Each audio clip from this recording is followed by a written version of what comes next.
Arsenal menunjukkan performa yang luar biasa dengan meraih kemenangan besar 2-5 atas West Ham.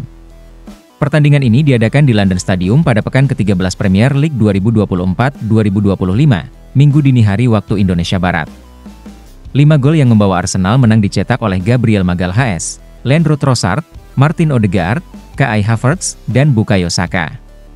Sementara itu, West Ham hanya bisa mencetak 2 gol melalui Ernwan Bissaka dan Emerson Palmieri.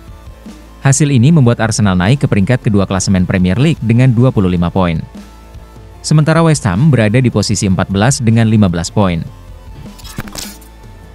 Barcelona harus mengakui kekalahan dari Las Palmas dengan skor 1-2 dalam pertandingan Jornada 15 La Liga 2024-2025 yang berlangsung di Estadi Olympique Luis Companys, Sabtu malam waktu Indonesia Barat.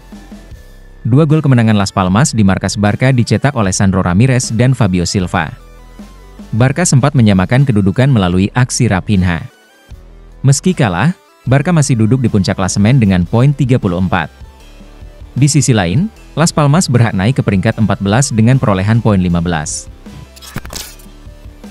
Borussia Dortmund dan Bayern Munchen bermain imbang 1-1 dalam pertandingan Der Klassiker yang berlangsung di Bundesliga 2024-2025. Kedua tim bertemu di Signal Iduna Park pada Minggu, dini hari waktu Indonesia Barat.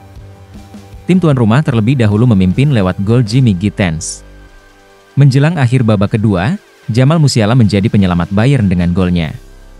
Hasil ini tetap membuat Bayern berada di puncak klasemen Bundesliga dengan koleksi 30 poin. Sementara Dortmund menghuni peringkat kelima dengan 20 angka. Atletico Madrid kembali ke jalur kemenangan. Atletico Madrid melanjutkan tren positif dalam lanjutan Liga Spanyol 2024 hingga 2025, Minggu dini hari waktu Indonesia Barat. Mereka menggasak Valladolid dengan skor telak 5-0. Masing-masing gol dicetak oleh Clement Lenglet, Julian Alvarez, Rodrigo De Paul, Antoine Griezmann, dan Alexander Sorloth. Dengan kemenangan tersebut, Atletico Madrid naik ke peringkat 2 dengan perolehan 32 poin tertinggal dari Barcelona yang berada di peringkat 1 dengan 34 poin.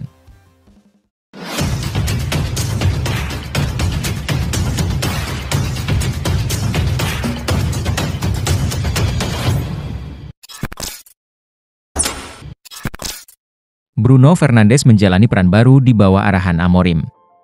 Perubahan yang dilakukan manajer asal Portugal ini adalah menempatkan Bruno Fernandes sebagai dua poros di lini tengah bersama Manuel Ugarte. Bruno saat menghadapi Ipswich ditempatkan sebagai gelandang serang, posisi yang juga sering ia mainkan ketika MU masih dilatih oleh Erik ten Hag. Amorim menjelaskan alasan mengapa Bruno lebih sering bermain lebih mundur dari posisi aslinya. Keputusan ini diambil karena Bruno memiliki kemampuan untuk mengatur tempo permainan dan memberikan umpan panjang, yang sangat berguna untuk merenggangkan pertahanan Bodo Glimt. Kim Bong-soo mengungkapkan perbedaan STY dengan pelatih terkenal Korea. Pelatih kiper timnas Indonesia, Kim Bong-soo, mengungkapkan perbedaan karakter Shin Tae-yong dibandingkan dengan pelatih lainnya di timnas Korea Selatan. Ia memperhatikan cara kerja pelatih-pelatih yang pernah melatih timnas Korea Selatan seperti STY, Park Hang-seo, Jurgen Klinsmann, hingga Hong Myung-bo saat ini. Menurutnya, para pelatih hebat tersebut memiliki karakter yang unik. Setiap pelatih memiliki karakter masing-masing. Dari Jurgen Klinsmann, saya banyak belajar tentang hal-hal detail. Dari Hong Myung-bo, saya melihat contoh pelatih yang tegas dan disiplin. Sedangkan Park Hang-seo, bagi saya, dia adalah sosok yang baik, ujar Kim Bong-soo di YouTube Timnas Indonesia. Mihailo Mudryk beraksi di UEFA Conference League. Mihailo Mudryk terus tampil apik di Eropa Conference League. Winger Ukraina itu kembali bikin gol untuk Chelsea. Mudryk menjadi andalan Chelsea di Eropa Conference League. Terakhir, ia diturunkan menjadi starter saat melawan Heidenheim. Dalam pertandingan itu, Mudryk mencetak gol kedua untuk Chelsea. Ia memanfaatkan umpan tarik dari Jadon Sancho untuk menjebol gawang Heidenheim. The Blues menang dengan skor 2-0 dalam pertandingan tersebut. Bagi Mudryk, torehan gol itu membuatnya belum berhenti berkontribusi bagi Chelsea di kompetisi Eropa tersebut. Ia selalu bikin gol atau assist dari 4 laga. Kini Mihailo Mudryk sudah punya catatan 3 gol dan 3 assist dari 4 laga Chelsea di Eropa Conference League. Ia selalu berperan di tiap laga.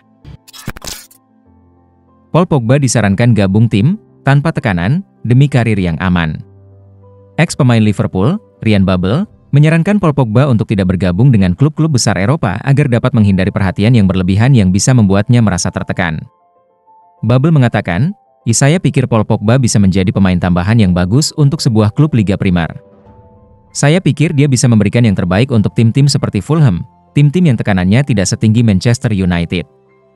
Bukan karena dia tidak bisa mengatasi tekanan itu, tetapi hanya karena saya pikir akan ada terlalu banyak tekanan padanya." Sampai saat ini belum ada kepastian soal masa depannya, dengan dia baru bisa bernegosiasi dengan klub dan memulai latihan pada Januari tahun depan. Mohamed Salah hijrah ke Arab Saudi, status Cristiano Ronaldo bakal tak spesial lagi. Mohamed Salah akan menerima tawaran menarik yang dapat mengalahkan Cristiano Ronaldo jika ia setuju untuk bergabung dengan klub di Liga Arab Saudi. Isu mengenai kemungkinan kepergian Mohamed Salah dari Liverpool semakin hangat belakangan ini. Dengan jelas, Mo Salah menyatakan bahwa Liverpool belum menawarkan kontrak baru kepadanya. Dari Daily Mail, Mo Salah berada di jalur untuk pergi ke Liga Arab Saudi dengan prospek mendapatkan gaji yang menggiurkan. Sebelumnya, pada musim panas 2023, penyerang sayap berusia 32 tahun tersebut sempat ditaksir oleh klub Liga Arab Saudi, Al Ittihad. Al Ittihad bahkan berani melayangkan penawaran hingga 150 juta pounds. Akan tetapi, hal itu urung terjadi kepindahannya karena Liverpool menolak proposal mereka mentah-mentah. Dan kini tawaran tersebut muncul kembali. Andai kata Mo Salah jadi ke Al Ittihad, dia akan menjadi pemain dengan gaji tertinggi di liga tersebut dengan mengalahkan Cristiano Ronaldo. Rute Juventus di Liga Champions dianggap paling sulit dibandingkan dengan perwakilan Italia lainnya. Penurunan performa Juventus di Liga Champions baru-baru ini mendapatkan komentar dari seorang ahli terkemuka di Italia, Paolo Condo. Ia berpendapat bahwa penurunan performa Juventus sebagian besar disebabkan oleh undian yang kurang menguntungkan. Ia menyatakan bahwa tim yang dilatih oleh Thiago Motta tersebut telah melewati jalur yang paling sulit dalam kompetisi sejauh ini. Condo yakin bahwa jadwal pertandingan bianconeri jauh lebih menantang dibandingkan dengan tim-tim Italia lainnya. Jadon Sancho ancam akhiri karir Mihailo Mudryk di Chelsea. Setelah mengalami masa sulit di Manchester United, Jadon Sancho menjalani periode yang baik selama peminjamannya di Chelsea, bahkan sampai mengancam posisi Mihailo Mudryk di Stamford Bridge.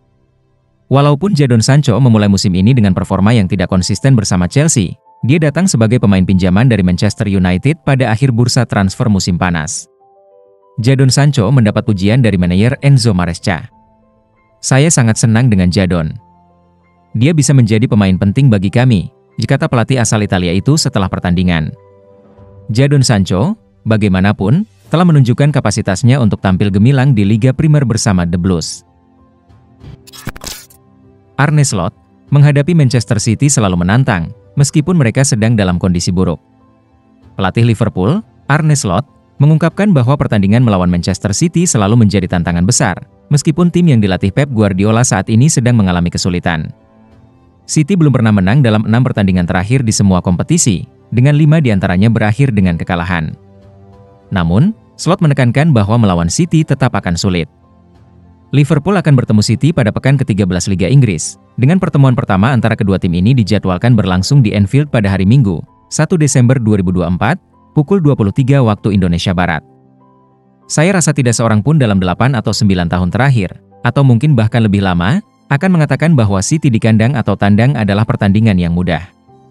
Tidak pernah terlintas dalam benak saya jika saya memikirkan City," ungkap Arne Slot dalam jumpa pers pra-pertandingan.